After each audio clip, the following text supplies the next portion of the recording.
Iranians living outside of the country, they are speaking out against the crackdown on the protesters, including the family of the former Shah. Yesterday, I had the chance to speak with the Crown Princess of Iran, Noor Pahlavi. Take a listen. It has been incredibly painful watching the videos that are coming out of Iran. So many thousands of people have been killed. Reports being confirmed now from some human rights groups that it's 12,000. And I am now reading in some places, though it's still unconfirmed, that as many as 20,000 people have been killed in the last few days in Iran. Why is the Islamic regime killing so many people?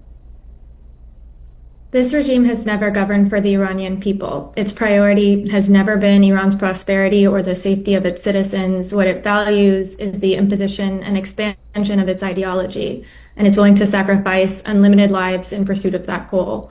Every time Iranians have risen over the past 47 years to tell their government they needed to see change, the government responded with harsher crackdowns and bullets.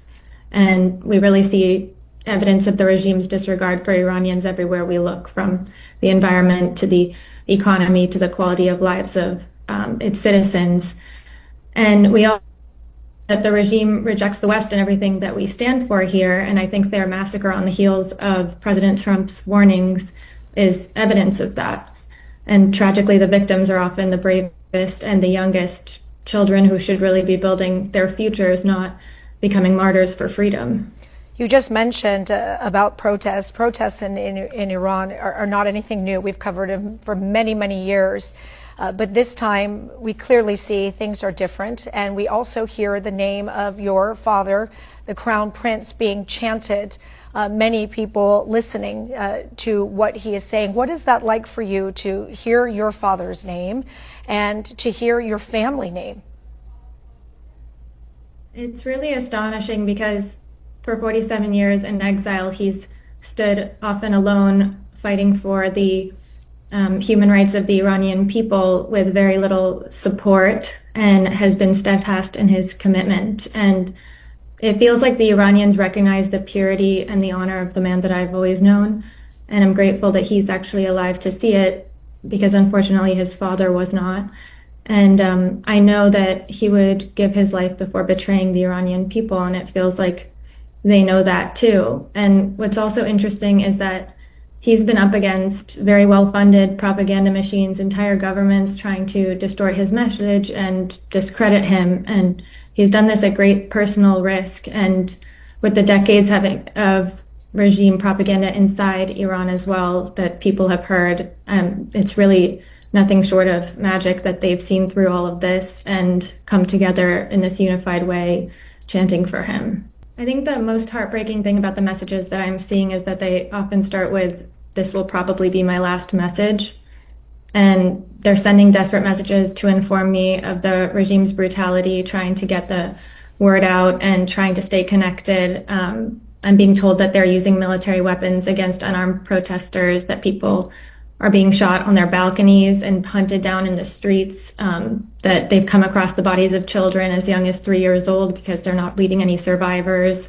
And also that they're not surrendering the bodies of dead family members without payment, and knowing, that the value of the currency has declined as dramatically as it has. This often means thousands of US dollars for them.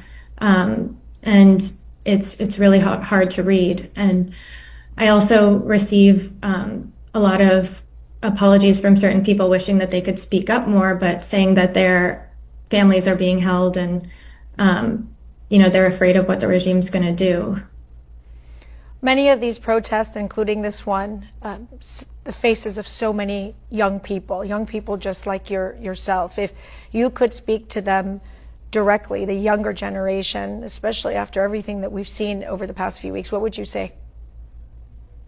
I would say that your bravery has already changed history. I would thank them, particularly the youth, for leading the ultimate battle for Iran's soul and the souls of its people. And I would also say that those of us in the diaspora carry the responsibility for making sure that your sacrifices lead to real change and not more pain.